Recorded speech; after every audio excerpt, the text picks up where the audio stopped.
Science is in an interesting period right now. It's actually got to a stage where it's moving at a truly incredible rate. I mean, never before do I remember day-to-day discoveries. Week to week was something, month to month was pretty average, but day-to-day now, science is changing. Scientists say there's nothing that we're working on that seems to follow the rules and the laws that we were dealing with yesterday.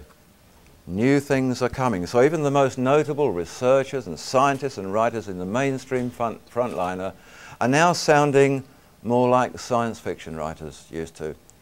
And their work and their discoveries is in fact seeming a little preposterous to that breed of people whose vision is constrained perhaps by what they perceive to be the limits of plausible achievement.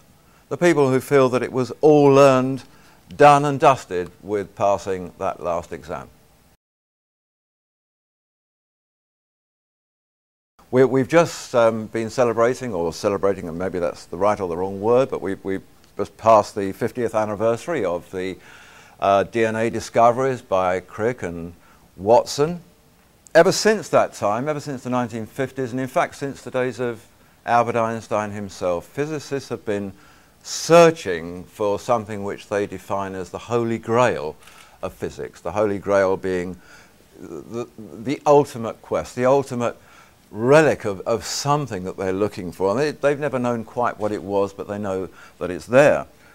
This is a famous picture by Salvador Dali that was produced at the time to actually commemorate the DNA discoveries at that time. And it was an unusual picture. It got a lot of very strange press at the time because not only was Dali a surrealist himself, but he actually now had subject matter that was surrealistic.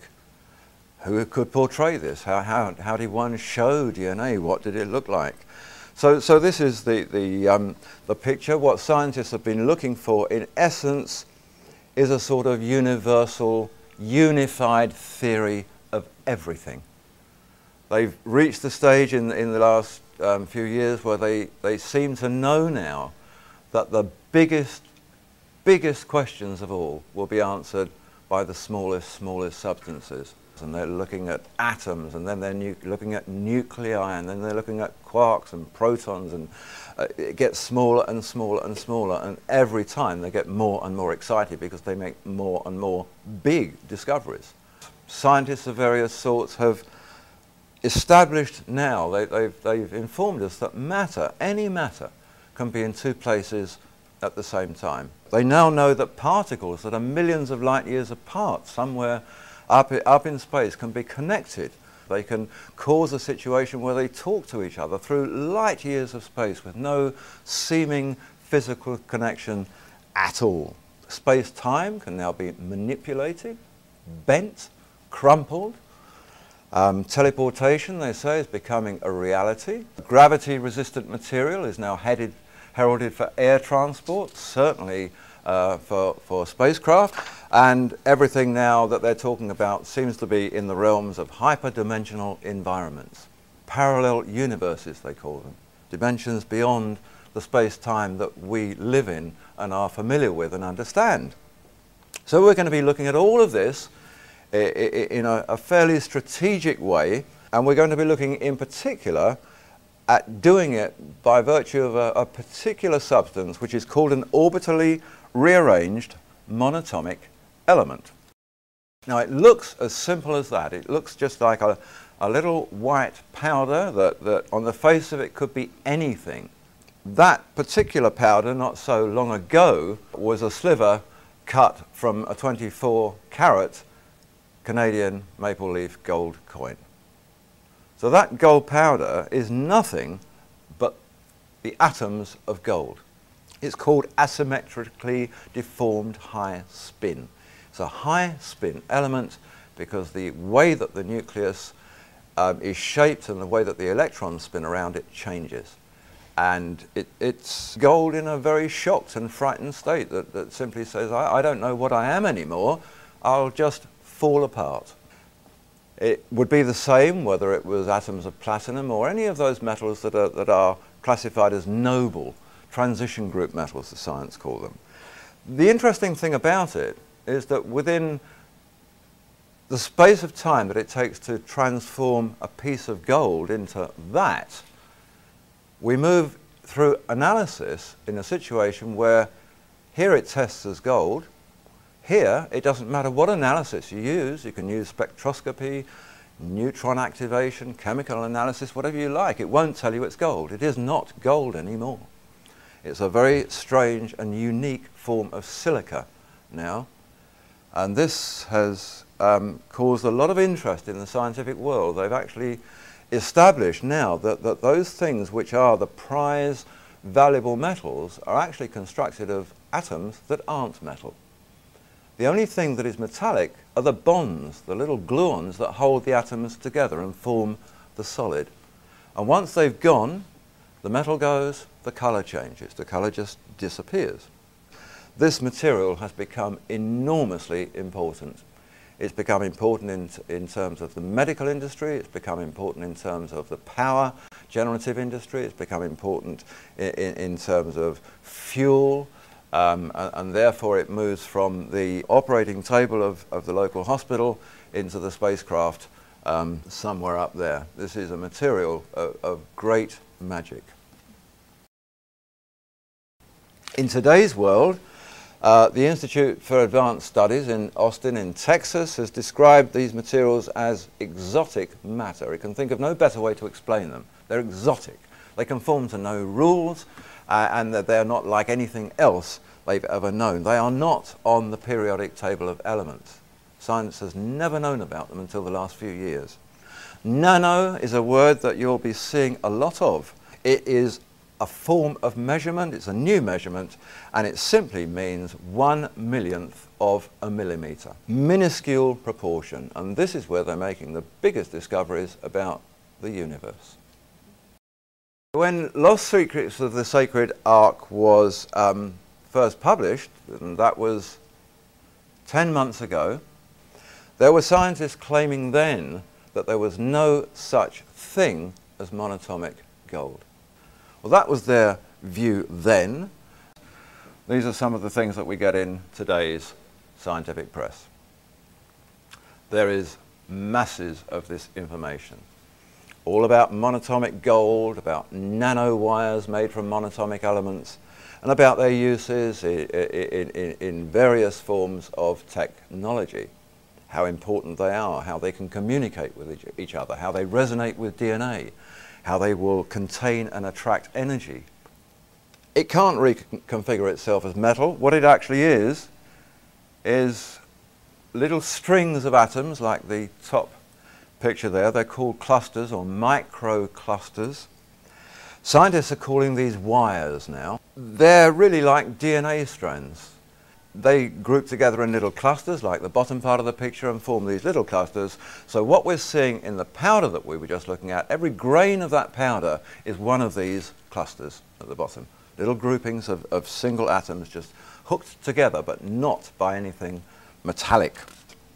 The reason that these scientists hadn't heard about it a few months ago was that they weren't the scientists that were working on it.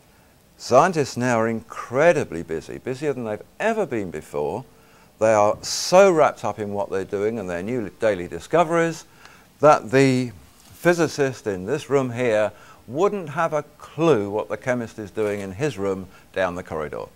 Neither of them would know what the botanist is doing in the office across the road. So when these things come to them from other areas, they're surprised. It's new to them. The silly thing is that it doesn't take a lot to understand that whatever you're researching now in any of these fields, you have to keep abreast of what's going on in the other. You know, I make the point very often that even a little leaping insect, which is biology, knows that it's got to jump, which is physics, to feed, chemistry, on another plant, which is botany. So, you know, even the insect knows that the link between the sciences is very important. They are now developing machines on a tiny, tiny, tiniest of scales. This one here, this is an ant. If you can imagine the size of an ant, just think about how small an ant is and whether you've ever even seen an ant's mandibles. Well, this guy, he's carrying a computer in his mandibles. This is astonishing stuff. This photograph was taken at Huddersfield University in England. That computer is far more powerful as a device than anything that you've ever used. And that picture was taken 3 years ago. They are now 100 times more powerful and 10 times smaller than that. To put these into perspective, when Cornell announced their latest one some months ago, this was the scenario that was given to us, just to put their power into perspective. In 1993, 10 years ago, Intel's most powerful microprocessor had 3.1 million transistors on a single chip. Today, their equivalent best has 40 million transistors on a chip. So in 10 years, they've moved from 3 million to 40 million. These things, these kind of devices, multiply that by 100, even now, to an astonishing 4,000 million transistors on a single silicon chip. And it is all so small that they do this on something 1 million times thinner than a human hair. It's that small. Computers that you can bunch up and fit within the full stop at the end of a sentence. The amazing thing about these monatomic elements is that they're not actually a new discovery. We seem to have caught up with them again, but we seem to know about them a long, long time ago. We can go back to some very ancient texts. We can go back to Egypt, we can go back to Mesopotamia, we can go back even to the Bible itself and find lots and lots of ancient references to magical powders which actually seem to do all of the things that scientists are now telling us that these are capable of. It called these powders, which were associated gold in Mesopotamia, they were called shamana. In Egypt, they were called mufkut. So they had all these strange names. The Alexandrians called it the paradise stone. It's not a stone, it's a powder, but they called it the paradise stone. And in all cases, whether it was shamana, mufkut, paradise stone, or whatever, they all said this is a mysterious powder of projection. A powder of projection. And the various cultures were unanimous on that particular description. They said it has powers of levitation, powers of transmutation, of teleportation. It seemed to be a vehicle by which they would communicate with gods. It was something to do with the afterlife of the Egyptian pharaohs. And they also said it was a key to active longevity. Because of this, people were able to live a long time, particularly those whose life it was part of, the high priests, the kings, the pharaohs. The Egyptian pyramid texts, they talk about the material, it's called mufkut. The pyramid texts come from the 5th dynasty tomb at Saqqara of King Unas. Here is described something called the field of mufkuts, and this is interesting because this moves into modern science again, the field of mufkuts. This material was meant to have a field around it or about it, or that it was associated with, that was very magical and very powerful, and was the field in which the pharaohs would communicate with the gods. It was the field that determined their final gateway to the afterlife. The stories of this field turn up earlier than the 5th dynasty. They turn up in the 4th dynasty, they turn up in the 3rd and the 2nd, and it's very interesting that we've never discovered the bodies of any of those old kingdom pharaohs. We've discovered what we think might be their tombs, but we've never discovered their bodies or their mummies.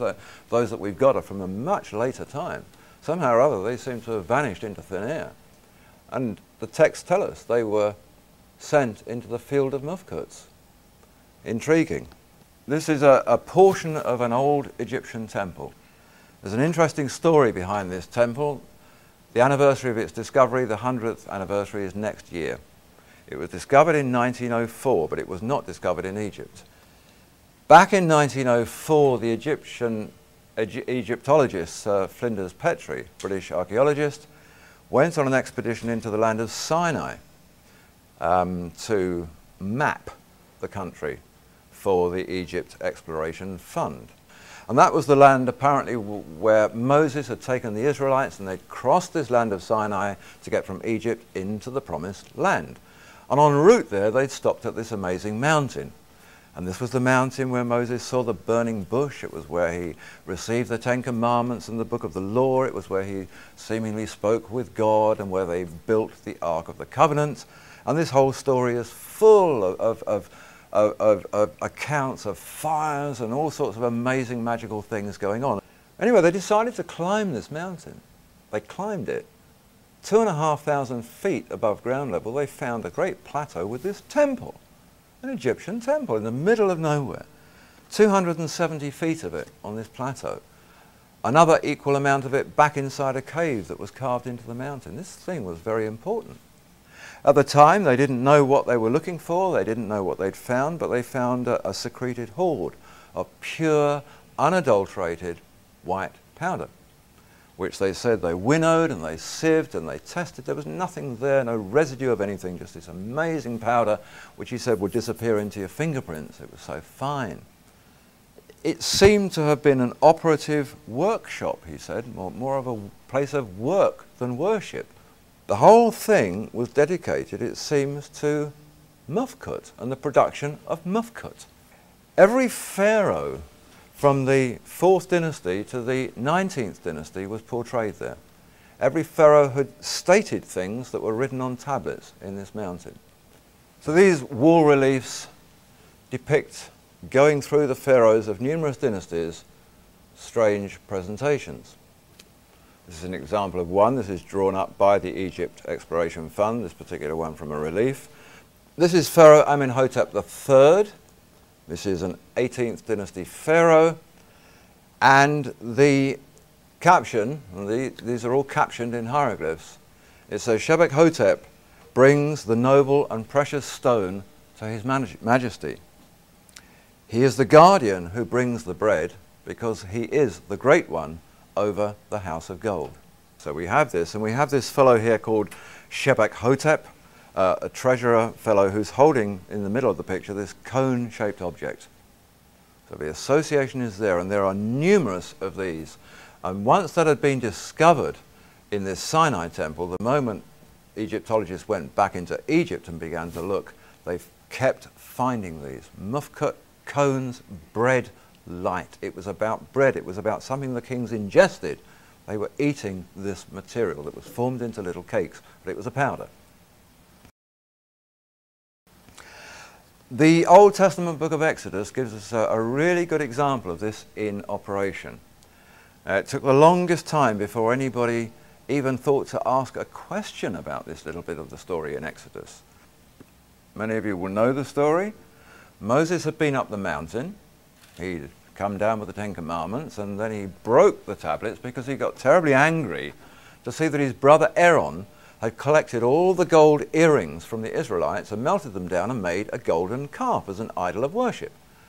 And he said, well, that may be the way we used to do things. We don't do that anymore. We have this new culture here that we're part of, and I've just spoken to the Lord of this culture, and we don't worship graven images anymore. And he got very angry. And then it says this, that he took the golden calf, he burnt it with fire, he transposed it with powder, mixed that with water and fed it to the Israelites. Interesting little story. He took the gold, burnt it with fire and transposed it into powder. That doesn't work. You heat gold with fire or burn gold with fire, you get molten gold, you don't get powder. Nobody, it seems, thought to ask the question. They use this, it says, to make bread. They could mix it with frankincense, the Bible tells us, and mold little bread cakes, which the most ancient Bible text that we have, the Septuagint, the old Greek Bible, calls bread of the presence, presumably bread of the presence of God or of something important. Shemana means firestone. This is a relief from that temple, another relief showing a bread presentation again. It was always linked with bread. They were always little conical shapes. We know that from about 2,500 BC, the pharaohs in Egypt, or the kings before they became pharaohs in Greek times, were ingesting the bread cakes of this white powder substance. Only the metallurgical adepts knew the secret of its manufacture. Metallurgical adepts, yep, it's made from metal, that makes sense. The high priest of the temples had a very strange title. The high priests of the Egyptian temples were called the great artificers. Well, a great artificer is a worker in materials, particularly metals. So that was sort of interesting. It's beginning to link together, and thinking back to Petrie's concept, yeah, these were places of worship, not worship. Temples were not the same as churches that evolved from the concept. I actually looked in just the English language word etymological dictionary from Oxford University. It traces the origin of words, and lo and behold, I only had to go back 700 years to discover that the word we now use as worship had a K in the middle of it. It was worship. They used to work for the gods. They didn't used to worship the gods. They used to work for the gods, whoever the gods were. It was said that this was the food of the light body. They said we all have bodies, but we don't just have physical bodies, we have light bodies. And just as we feed our physical bodies, they said, we have to feed our light bodies so that they will be nurtured and grow in the same way. They have to be as fulfilled as the physical body. And they call the light body the Ka. Well, it's interesting because scientists in recent times have actually called this material the light of life, because it resonates with DNA on the same frequencies. It's a light wave. We find lots of references to mufkot. This relief here, this picture, this drawing was actually done by the Russian scholar Emanuel Velikovsky, and he drew this up simply to give us an image of this relief at Karnak, at the Temple of Karnak. This shows the treasures of the pharaoh Thutmose the third. Mufkot in Egyptian law was always portrayed as a cone shape.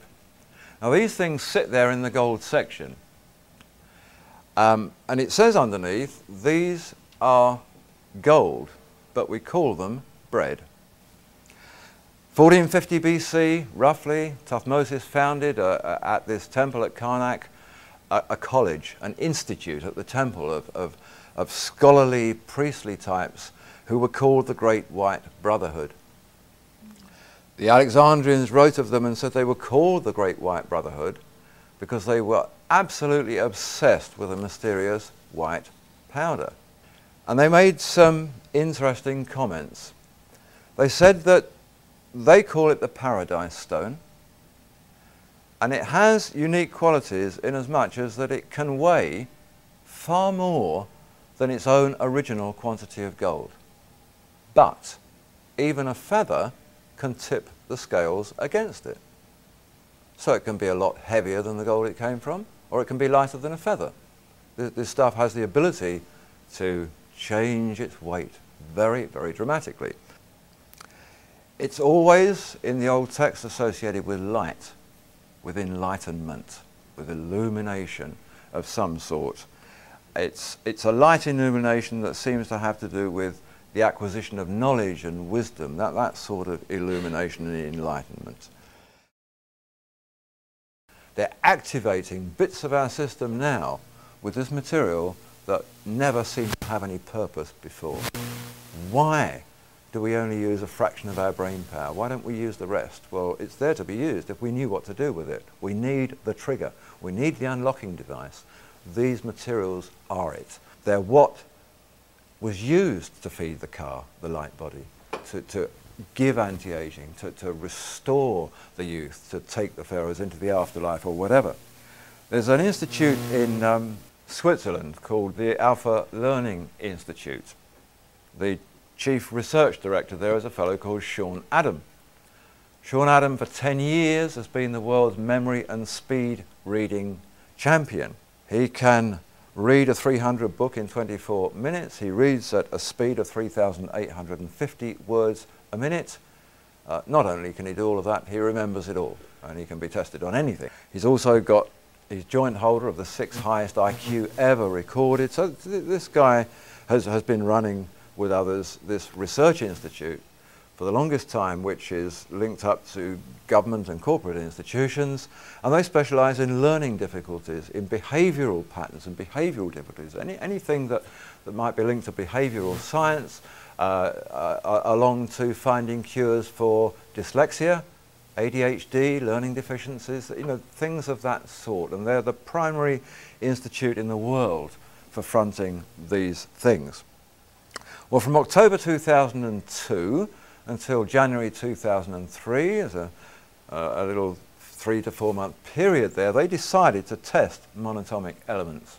10 volunteers, 5 male, 5 female, average age somewhere between 17 and 52, and they were fed simply orally with these materials, with monatomic elements, these powders, regularly and irregularly, just to test the reaction. Well, the results were, in their words, staggering. Sean Adam, he wrote, "What we are seeing here is really quite amazing. The tests show it to be highly effective. The effect is immediate and cumulative." What they do here is to work on brainwave patterns, and they try to synchronize these things, and they found that this material could do it. The theory and the logic behind it is that better balancing between left and right brain produces, and these are their words, a greater intelligence, enhanced creativity, improved mind-body coordination, more agility and less stress. Well, okay, that makes sense. If we're operating as we should be, that's what we should have. But we're none of us really operating as we should be. We're operating with all of this left brain thing going and not too much of the right. Well, here are the charts here. These are just average charts. There are hundreds and hundreds of these. They took everybody's brainwave scans as they were going along. Now the top chart shows a normal starting base, where in effect, and this would be any one of us at any moment in time, the brainwaves coming off the left side were far outweighing those, the red ones, on the right-hand side of the brain. The effects, they say, is immediate and cumulative. At the bottom is the first immediate effect. What happens is that the left has now contracted back to meet the right, and the right's grown just a little bit, but they've absolutely synchronized. The left and the right brain of this person, and this is the immediate effect, has now begun. And then they say it's cumulative, because what then happens is that it all grows to where the blue one was at the beginning. Quite extraordinary. Our research clearly shows that the left-right brain imbalances predominate in many mental behavioral dysfunctions, such as dyslexia and ADHD. It is our professional opinion that the monatomic products would be of tremendous benefit in any of these conditions. It is the most obvious answer as a healthy alternative to chemicals that have harmful side effects.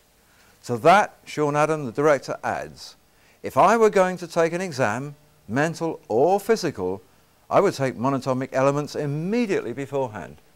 The worst that could happen is that there would be a little improvement. There could be a lot. What about somebody who's permanently doing this, getting those into balance and growing with it?" This is exactly what the old texts told us that these things would do. They made them into bread cakes. They fed them to the priests. They fed them to the pharaohs.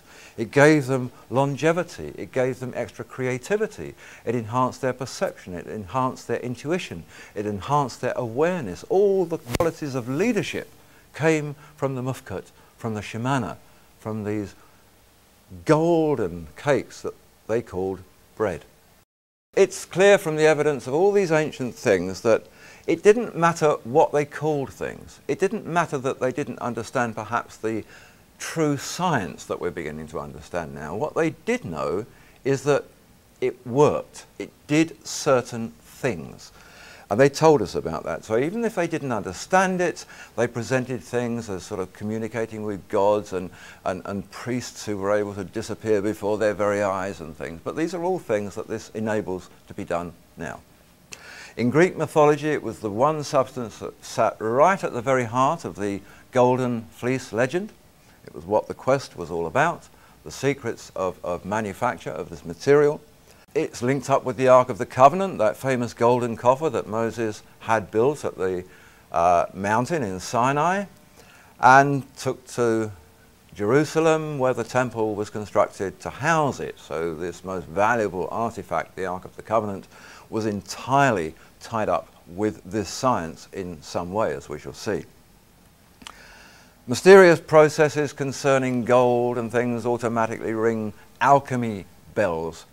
Pictures of wonderful wizened old chaps in medieval times with all sorts of potions and fires and things burning away, all trying to perfect this thing called the Philosopher's Stone, which Harry Potter has reminded us of yet again. It was in the middle 1600s, 1660, that Britain's Royal Society was founded and established and chartered by King Charles II, and it was that establishment of that society that embodied and led to the great discoveries of people like Christopher Wren, of Edmund Halley, of Isaac Newton, Robert Boyle, and all of these tremendous characters that emerged in the 1660s and 70s to make scientific discoveries that had never been made before.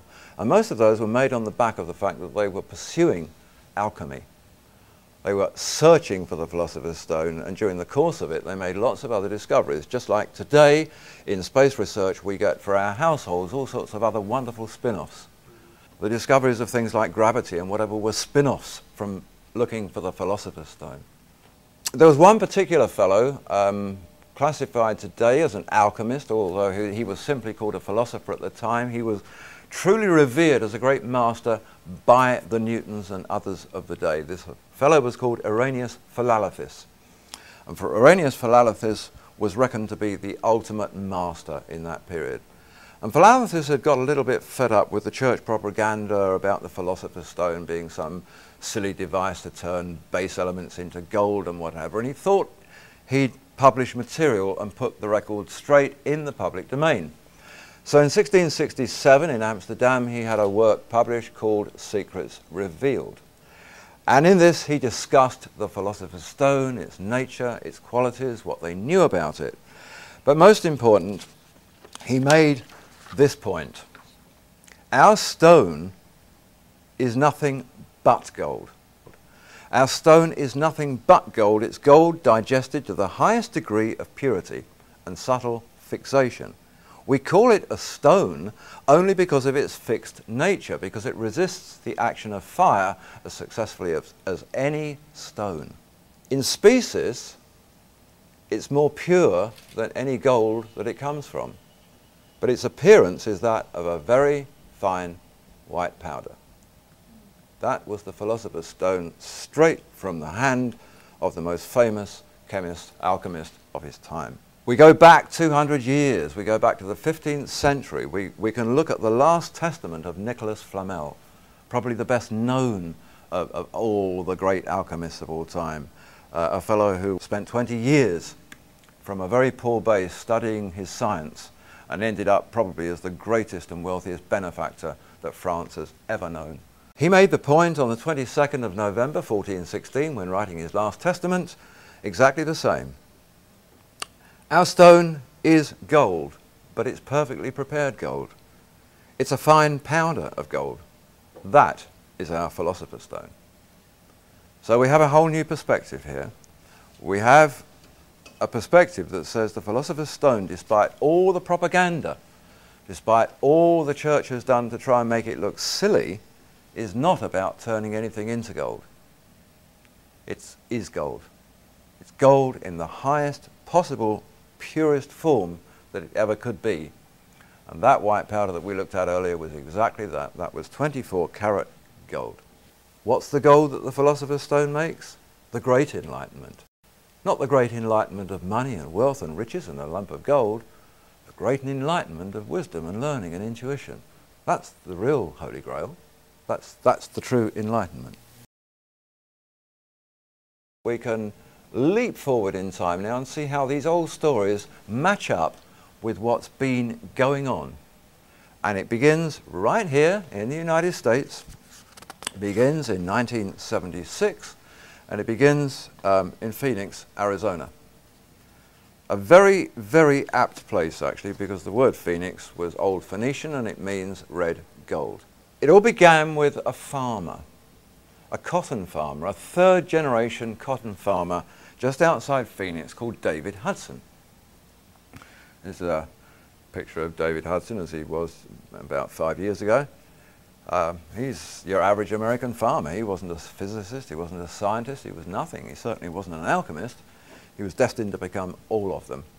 His father had been Commissioner of Agriculture for the state of Arizona. They were farming about 70,000 acres in the Yuma Valley there, and they were growing cotton of very, very high grade. But they had a problem with their soil. Big problem with the soil. The soil was enormously alkaline. In fact, it's a strange soil there. There's no topsoil in it. There's no real nutrient as such that's apparent. It's just eroded rock dust. That's all it is. Very strange material. Its surface becomes very black and very crunchy, to the point where at the end of a growing season, once the crop's been picked, over the ensuing months, this stuff gets so hard that it will not be penetrated by water. Now, it's not an area where it rains a lot, but their irrigation trucks were having no use with it. And this had gone on for generations. And David thought, well, it's about time to have a look at this and to try and work out what this stuff is, because it means that we have to work in rotation and we can only plant our crops in that field every 3 years. What they did to start with was that they take this substance, and they could see that it was a combination substance, some of which was just nasty black stuff, but within it there were these white elements that really seemed to show up within it, and they wanted to know what they were, because this seemed to be the thing that was the problem. So they took it into the lab, they cleaned it all up, they actually got this stuff out of the black material into a precipitate, and what they then had to do was to dry that out so that they could test it. Well, the strangest thing was happening. They decided the best way to dry it was simply to take the filter papers and put them out in the sunshine, just to put them outside.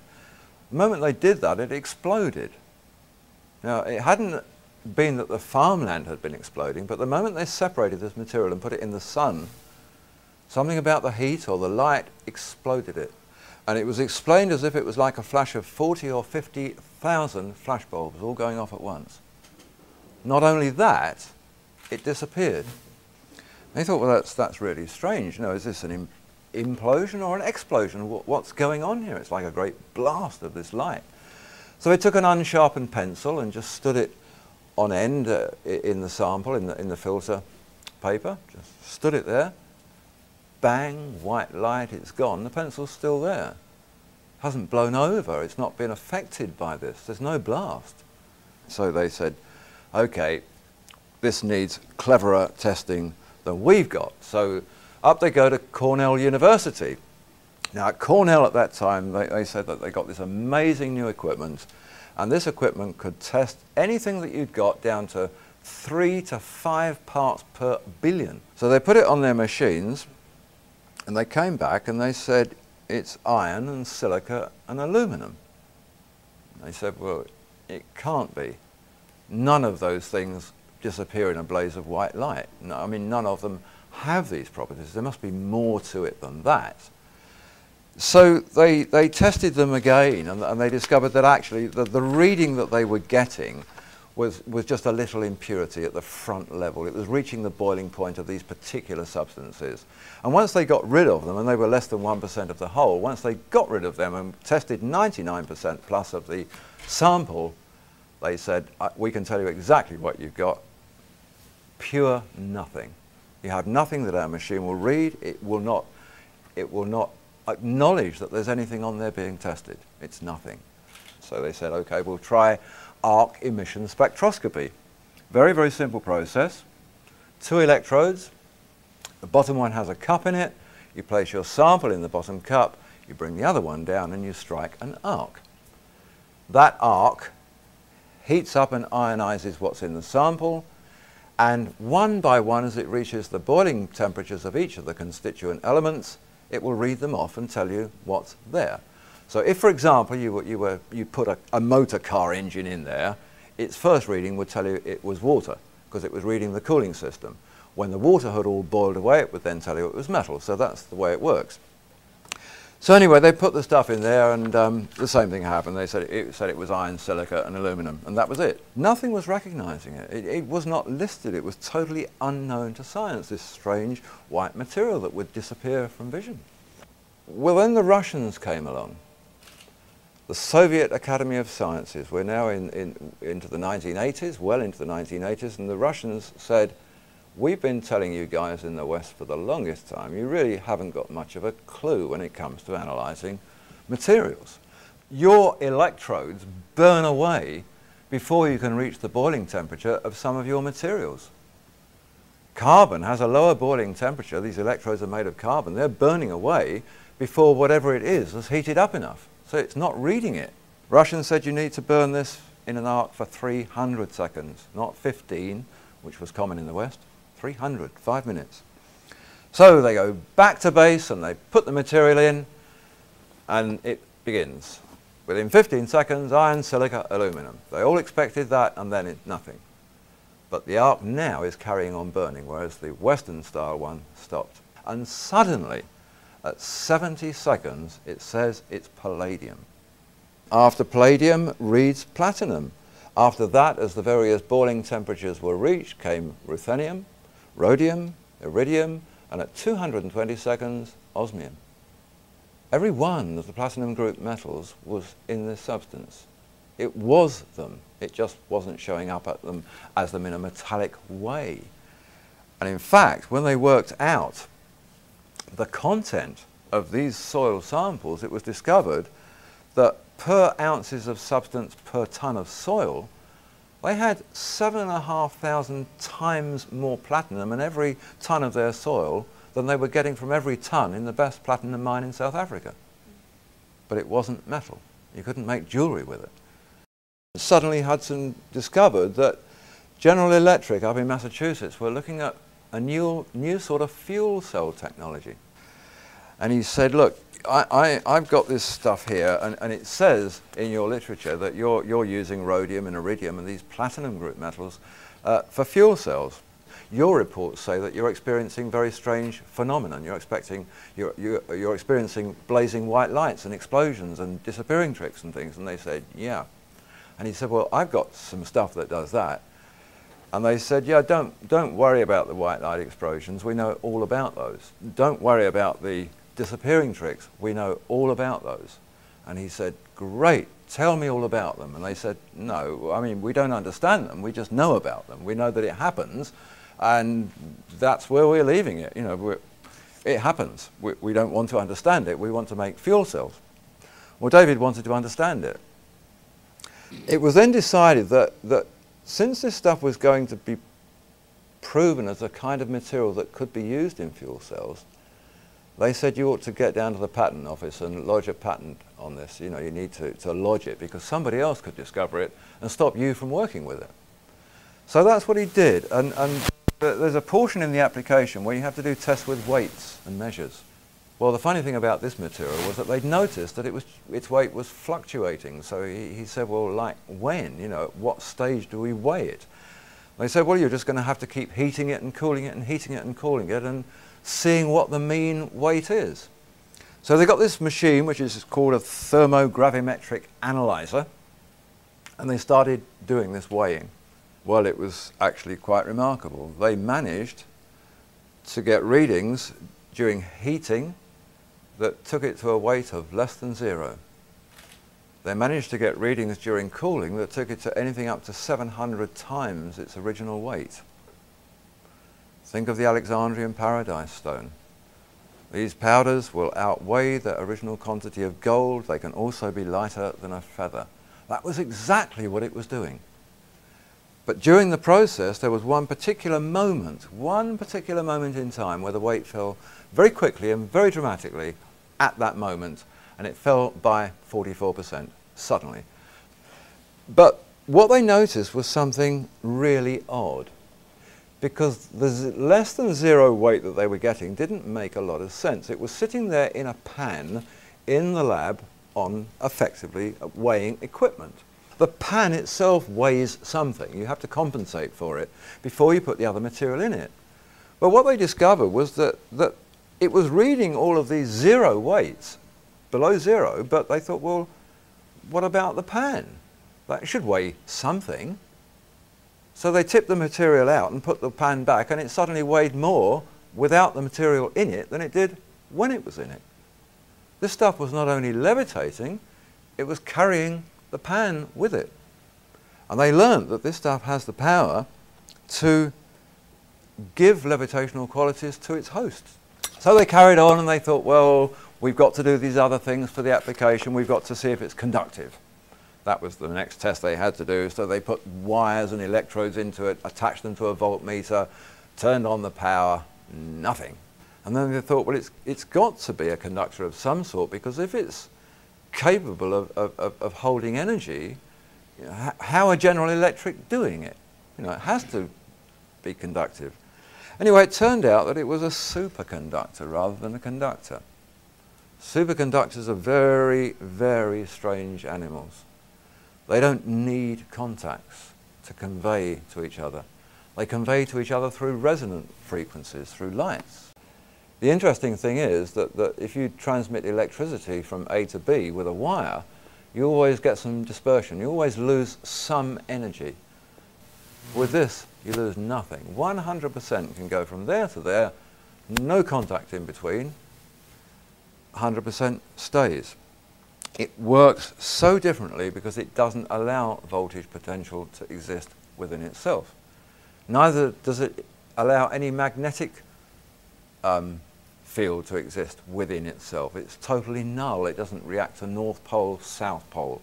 It has its own quality, and its own quality defines all the laws. Here we have a standard magnet. We have North and South Pole. It's the magnet we all use. It will attract metals. And in fact, even if you put above it something that it won't attract, it'll fall down onto it because gravity will just take it there. That superconductor doesn't. Wants nothing to do with it. Won't be attracted by it, won't particularly be repelled by it, but it's just placed there above it and it'll just stay wherever it's put. We know that its anti-gravity properties can be translated to its host. We know that the scale of that doesn't seem to matter. It's macrocosm, microcosm, big, small, has nothing to do with these superconductors. So in as much as that tons of it were discovered at this Egyptian temple, dating back to the 4th dynasty at the time they were building the pyramids, and we know that this stuff was very capable of transferring its weightlessness to the pan in the lab or whatever else one might associate it with, it would be equally as capable of helping them move the most enormous stones to build pyramids, which incidentally the stones themselves contain. You don't even have to get them from outside. Sandstones and limestones contain these elements in a natural form. And it's very interesting to think now that of all of the ways that they thought perhaps these stones were moved, none of them have ever worked in experiment or trial. This does. So they discovered that this stuff would levitate, they discovered it would disappear, they didn't quite know why or where it went to, and they knew that it was important for energy. They knew that if it was a superconductor, it could attract energy, it could store energy, and it could distribute energy. Yeah, fuel cell, that's what we're looking at here. The old stories of the powder and the Ark of the Covenant began to ring bells here about this potential that they had the ability with the use of this material to store and distribute enormous quantities of energy. Light waves, that's what it works through. It's been discovered now, and in fact just during the last few weeks it's been discovered that even the particles that we're looking at, which are these monatomic gold clusters, when you get down to their atoms, even the atoms now aren't solid. They are not physical property, they are a gaseous substance. So it's no wonder they will levitate and whatever. You know, there's nothing to them. But cooling will make them heavy. Two superconductors can be linked together. You can trigger one in, down here in LA, and you can decide to send electricity to Chicago. All you have to do is the resonance frequency, the two of them together, just to get them in tune, like a couple of tuning forks or whatever. And you turn it off and you can go away for 100 years and come back and it'll still be flowing until you decide to turn off that triggering mechanism.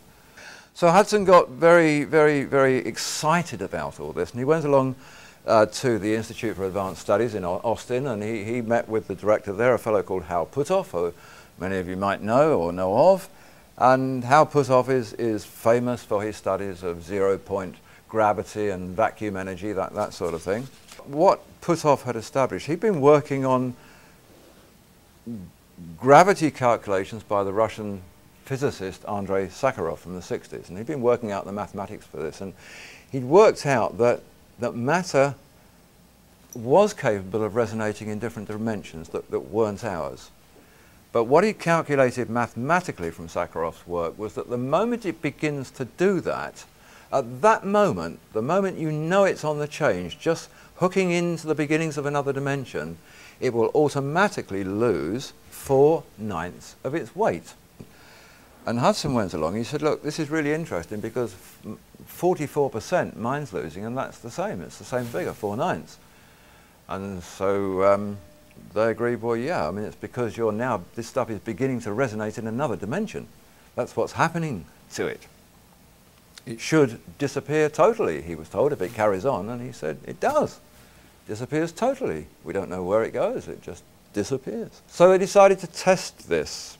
And they said that, look, the way to do it is this. If you have a little pile of powder in a pan, and it becomes invisible, that means it's still there, but you can't see it. So if you've got a spatula and messed it up in the pan, it would come back, when it comes back, in a mess. But we suspect that yours won't. We suspect it will come back in the same shape that it disappeared in. And that's exactly what happened. It didn't come back in a mess. It came back looking exactly like it had disappeared, in that same perfect shape. There you are, they said. It's not invisible. It has simply moved out of our space-time, and it's now been brought back into it. Well, from that moment in time, and around that moment in time, scientists all over the world were talking about these hyperdimensions. Britain's Stephen Hawking, the famous Cambridge professor, Sir Martin Rees, our astrologer royal over there. It took a lot of people by surprise, really. They were saying that there are realms that exist around us and within our environment that we know nothing about. They called them hypersystems. They didn't know how to explain them, and they were coming up with drawings of this sort, trying to explain these sort of parallel situations, but it didn't really work. Such pictures didn't prove anything. It was demonstrated that the concept of another dimension was demonstrated by Cubist art, of all things. Cubist art was based on a principle of showing the dimensions that we can't see. And they had this wonderful thing which they called the Great Prismosaurus. Now, the Great Prismosaurus is an article with millions of facets on it, but it actually has a fourth dimension for everything. Everything that you can see the outside of, you can also see the inside of. What are these dimensions? Well, Martin Rees explains that our dimension is called three-dimensional because it goes up or down, or left to right, or backwards and forwards. We have no objective perception of it. We just live within this realm. There are other universes, they say. Some are crumbled up, so small that we can't even imagine them, but they're accessible. Others, they say, are a millimetre away from us. It's the world where Einstein's theory of then, now, and the future all coming into play at once. It's looking at the 30-storey building from outside as against being in it on its 15th floor. On the 15th floor, you perceive the 15th floor. You can look out of the window and know that you're part of something bigger, but you can't see the other floors. Well, the other dimensions are, in fact, those other floors. You can move into them, you can travel up and you can travel down, but you have to know how. You have to know how to trigger it. They say that gravity, they now understand, gravity is actually a signal leaking out of one of these other dimensions into ours. That's where they say the power of gravity comes from. So we're in this bubble, they say. Our whole universe is a bubble wrapped inside other bubbles that are wrapped inside other bubbles. People like NASA come on the scene and they say, yeah, well, it will be very easy. You know, we can move things between dimensions. We're not actually doing it yet, but we know how to do it because it's really a matter of resonance frequencies. All you have to do is to tune the locations to each other, just like setting up your radio onto a station. You know, when you get it in the right place, the message comes through. Treat it like tuning forks. Set up the vibrations between them. That way, we can send anything we want, they say. We can send pictures, we can send text, we can send physical matter. What we've seen over the past 6 or 7 years now is an increasing awareness in the science press of the DNA links with these materials and how important they're becoming. They've talked about how they can be used to re-coordinate the uncontrolled division of body cells. This particular article here from Scientific American, the way it reads is this, that they place these elements at the end of the strands. The researchers examined the electrical properties of short lengths of double helix DNA in which there was a ruthenium atom at each end of one of the strands. Mead and Khayyam, the scientists, estimated from earlier studies that a short single strand of DNA ought to conduct up to 100 electrons a second.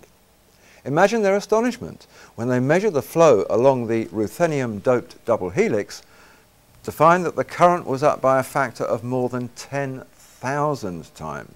It was as if, they said, the double helix was behaving like a piece of molecular wire. Wow. It's our monatomic gold wires. They're able to turn the DNA into becoming a part of its structure, or vice versa. The two things can become one. By this means that they build up an integrated circuit of light within the body, and they have the ability to perform cell correction. DNA has memory. What does the memory do? It tells the DNA what it should look like. It tells the cell structure what it should be. What is cancer then? Cancer is malformed or deformed cellular structure. That's all it is. It might be horrific, but it's basically very simple. It's DNA in a muddle. How do you correct it? You make it 10,000 times more intelligent, and the DNA says to itself, I shouldn't be like this. I'm supposed to be like this. And it changes. It will reconfigure itself correctly in accordance with the way it should be. This is cancer treatment that involves no surgery, it involves no drugs, it involves no radiation, it leaves the immune system intact, and suddenly the light of life has become a truly life-giving substance. None of it is about being anti-cancer. This is the interesting thing. And AIDS and all of these types of disease, it's not anti-anything, it's pro-life. And the thing that has amazed doctors is that you can actually cure cancers by thinking about preserving life. Everything that they've done up to date has been the opposite. It's about killing cancer. And in doing that, you're destroying DNA, you're destroying body tissue, you're destroying cellular structure, you're affecting their immune system. Because the rule was that nobody said you had to have a good quality of life after the cancer had been killed. What they had to do was to kill the cancer. Well, the best cancer cure on that basis is a bullet through the head. That's killed the cancer.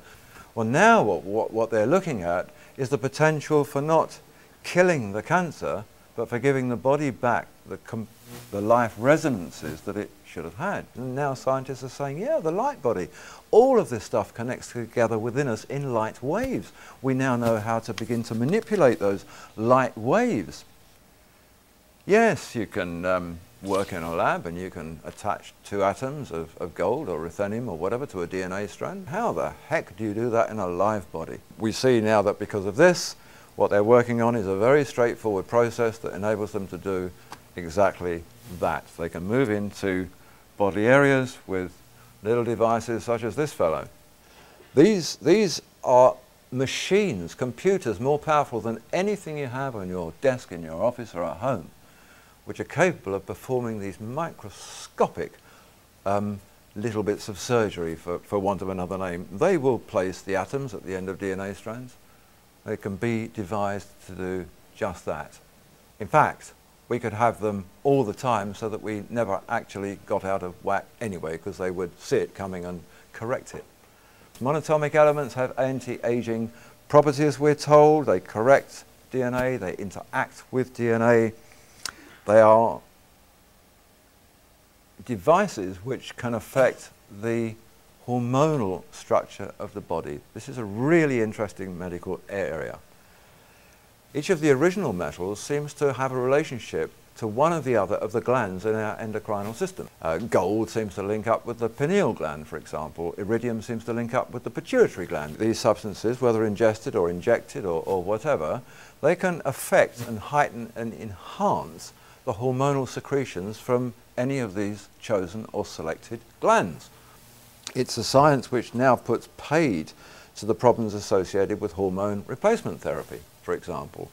You know, it's a therapy which is very popular. It works to an extent. It has some funny side effects, but in the end, all they're really doing is dosing human beings up with the hormones from the desiccated glands of dead animals. Well, there's not a lot of point in that. Far better if they can find a way to make more of our own. So why not enhance the pineal gland to produce more melatonin? Why not enhance the pituitary gland to produce more serotonin? So that's the area that they're moving into now, and these materials will do exactly that. In today's world, the Institute for Advanced Studies in Austin in Texas has described these materials as exotic matter. It can think of no better way to explain them. They're exotic. They conform to no rules, and that they're not like anything else they've ever known. They are not on the periodic table of elements. Science has never known about them until the last few years. The Center for Advanced Study in Illinois classifies superconductivity, which is one of their main attributes, as the most remarkable property in the universe. So we've got something pretty amazing here. We've got a very ordinary looking white powder which is exotic beyond any comparison and contains abilities which are the most remarkable properties in the universe. And yet it appears like some grains maybe of talcum powder. So we sort of move towards rounding up here. Manipulation of space-time has been something they've been talking about for about the last 5 to 7 years. A fellow here called Miguel Alcubierre. He's a Mexican mathematical scientist involved with the Max Planck Institute in Germany, was working at the time in 1994 for the University of Wales over in Britain. This is the abstract at the beginning of a multi-page document that he wrote, the journal Classical and Quantum Gravity, which caused quite a stir worldwide. He didn't pose any questions. He didn't say that this is what we're researching. He began his article with, "We now know."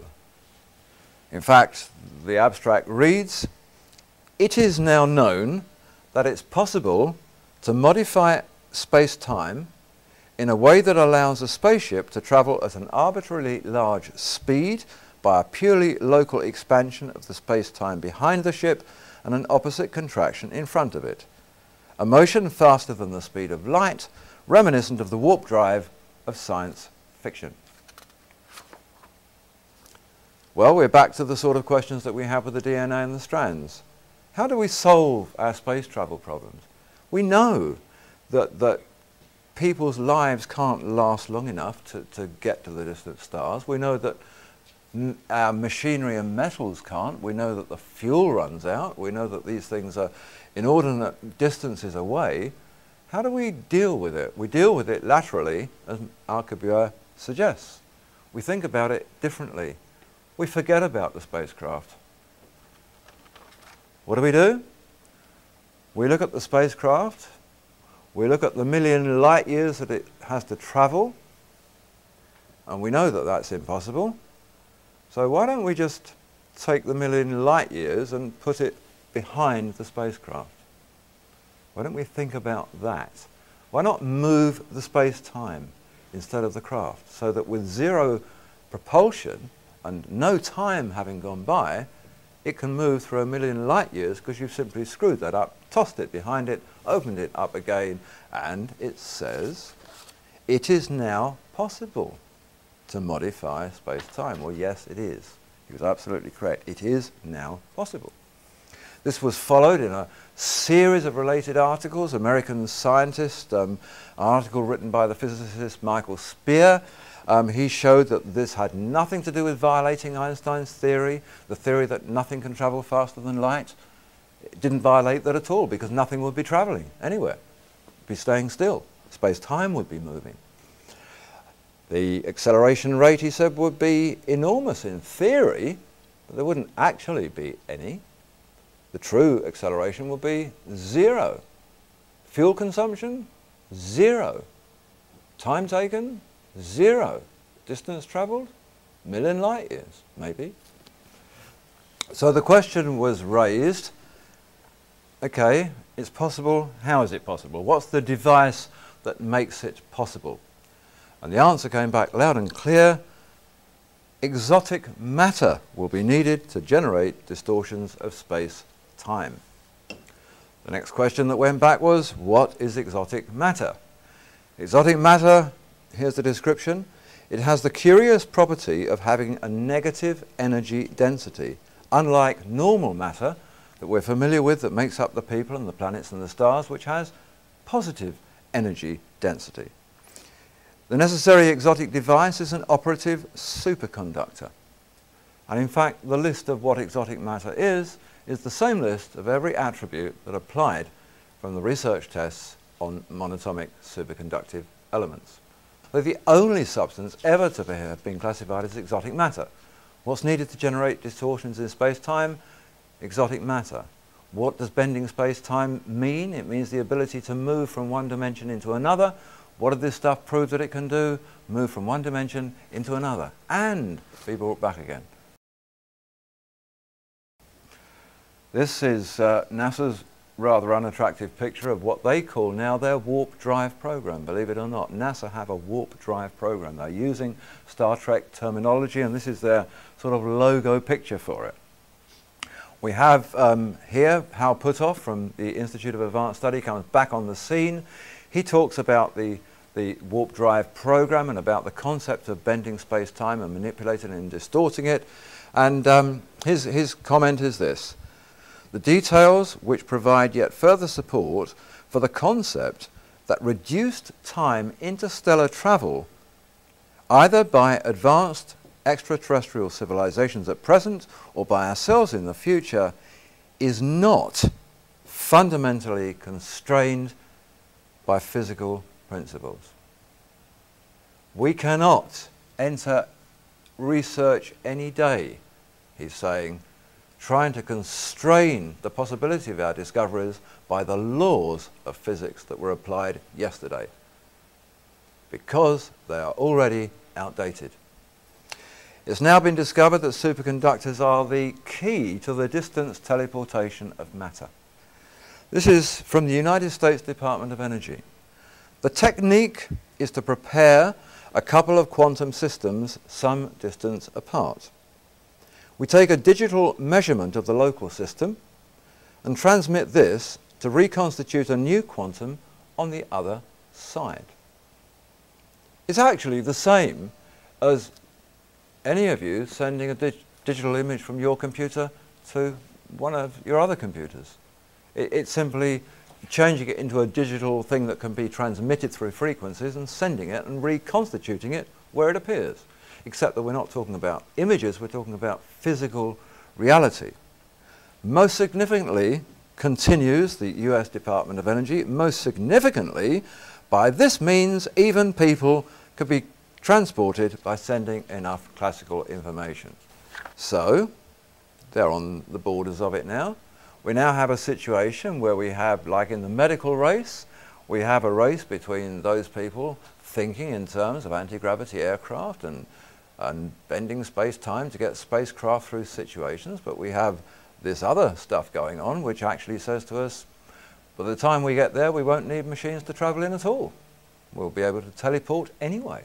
Scientists at NASA, at Argonne National Labs, up there in Chicago, all sorts of institutes around the world, at the Bose Institute of Calcutta and universities wherever, have all stated now that they have been able to link particle elements together, no matter how far apart they are, whether it's single atoms or trillions of atoms, they can link them together.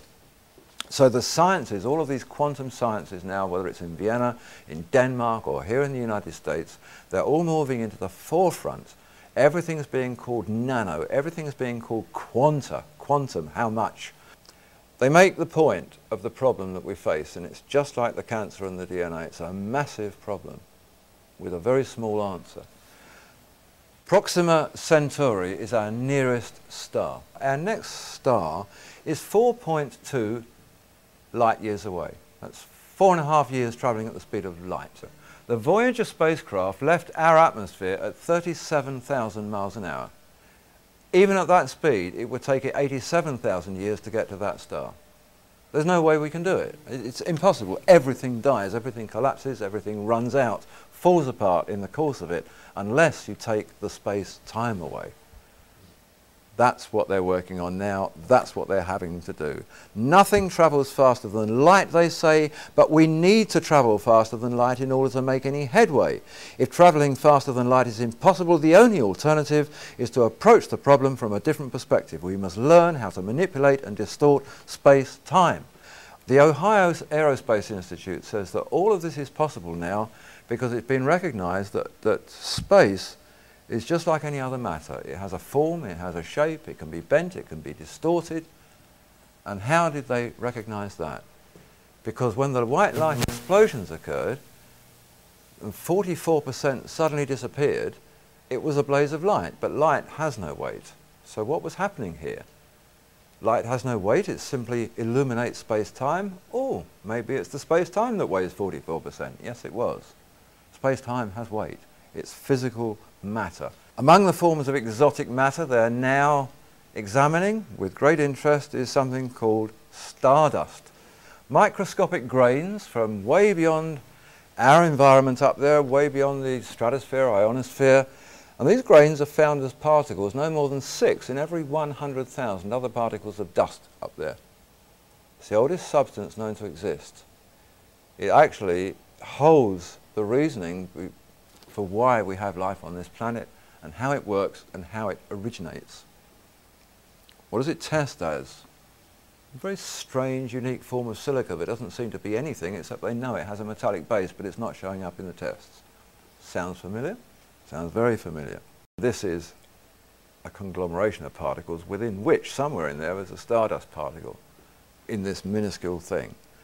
What they've ascertained and the way that they recognise it is that they say that they have discovered it on Earth. That's how they understand it. They found it in deep seabed sediments. They found it in Arctic ice.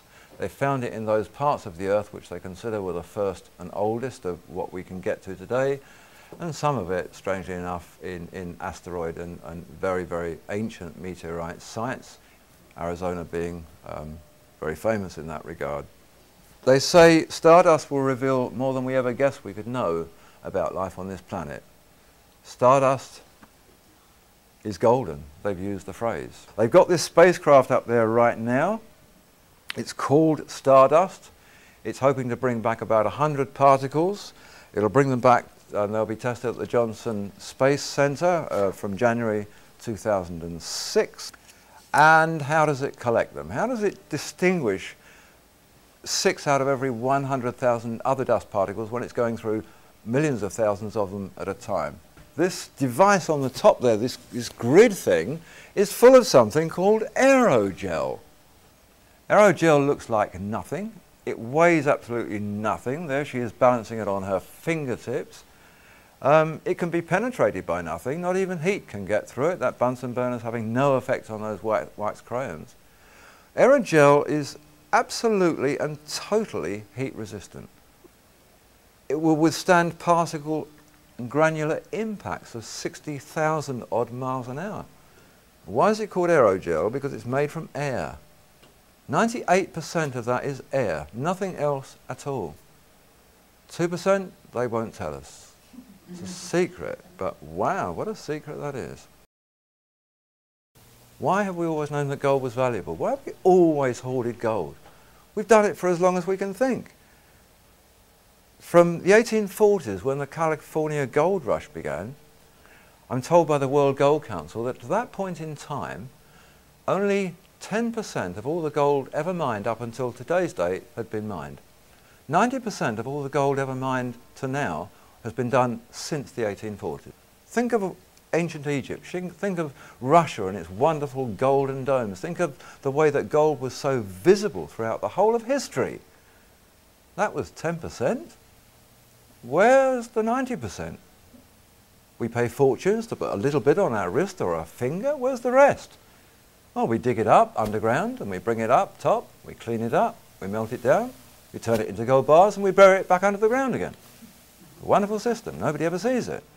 It underpins everything, but now they're selling it. Who are they selling it to? Interesting question. We have about 30 years of oil at best left in the world if we're lucky.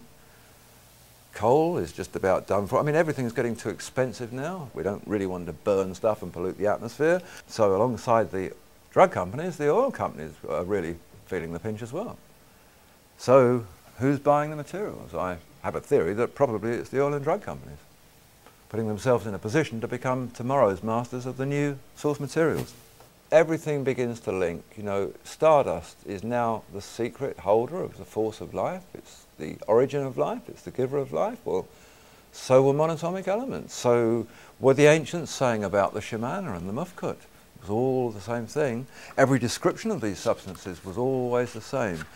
We think about the Bible story. We think about how we can make monatomic elements now. We need electronic devices. We need fire. We need all sorts of things.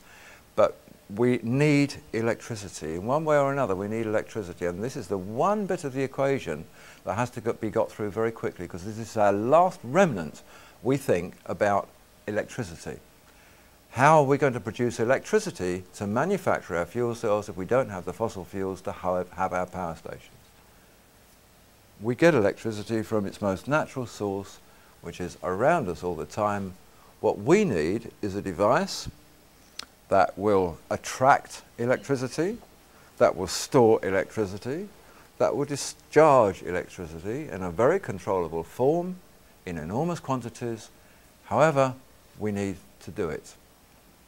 That's all the Ark of the Covenant ever did and all it ever was. If you look at the construction of the Ark of the Covenant, it is no more than a model for every capacitor made today, whether it's a capacitor for lighting up street lighting or whatever. An insulated, double-plated box with a positive and a negative node at the top. That's it, that's all it is. And you look at the description of the Ark of the Covenant in the Bible, which is given twice. You take every measurement, you manufacture it with the materials that it says in accordance with everything it tells you, and you have a 100,000 volt immediate electronic capacitor. You do what the Bible says and you place an ohma of the shamana in it, golden pot of the white powder, you place it in there, you've immediately got a superconductor. You've immediately got a device that sets up its own Meissner field, which will levitate, which will be able to travel on its own, which will be able to issue gamma rays or whatever you need it to do. A very, very powerful device. We have to go back to these very simple devices that simply pull it in and hold it and issue it. The Ark of the Covenant is not wrongly named. It's spelt with a K in the Bible because that was the Greek way of spelling it. In every other language it's spelt with a C, and electronic arcing actually comes from that very same word. So everybody's now working on all of these things. NASA has developed its Breakthrough Propulsion Physics Project. That's what it calls it. What's the Breakthrough Propulsion Physics Project? It's how to get the stars by bending and manipulating space-time. That's what they're working on right now. Anti-gravity, that's the other thing. That's not necessarily just about spacecraft, that's about ordinary aircraft. Quite a lot in the press and on the internet, here from the UK Ministry of Defence and from the BBC. Anti-gravity propulsion is coming out of the closet, says Defence Weekly. Well, to this end, British Aerospace over in Britain has embarked on Project Green Glow. Over here at the top secret Phantom Works in Seattle, Boeing technicians are working on Project Grasp. They're very, very similar. They're both looking at anti-gravity aircraft. Why do we need aircraft that can fall down? We want aircraft that just stay in their frequencies and go wherever we turn the knob to tell them to go. In fact, they don't need pilots, really. Just send them places. This picture here is British Aerospace's latest design for a new stealth aircraft. Why do we just have to have something that radar can't see when we can actually produce things that we can't see? In fact, we can produce things that aren't even invisible. They're not in our time dimension. They've moved from our visible plane. Wouldn't it be wonderful if there was a stealth aircraft that simply left here and couldn't be seen by anybody because it wasn't there, because it was travelling in a different dimension and simply came back where we wanted it to be. Now, by the same token, on that basis, why couldn't ordinary aircraft, our passenger liners, travel in that same way? It doesn't have to be a bomber. It doesn't have to be that. You know, why can't we all be travelling in different parallel dimensions and getting to places in 5 seconds instead of it taking 11 hours every time I come over here? We are finding the place where the stardust, the monatomic elements, meet the stargate and will take us into the world of other dimensions, so that suddenly, as Puthoff says, we can't apply the laws of physics anymore. We have a whole new set of rules that belong to worlds and realms that we knew nothing about until now. We get to that point and just about everything that was impossible becomes possible. Thank you. That's it.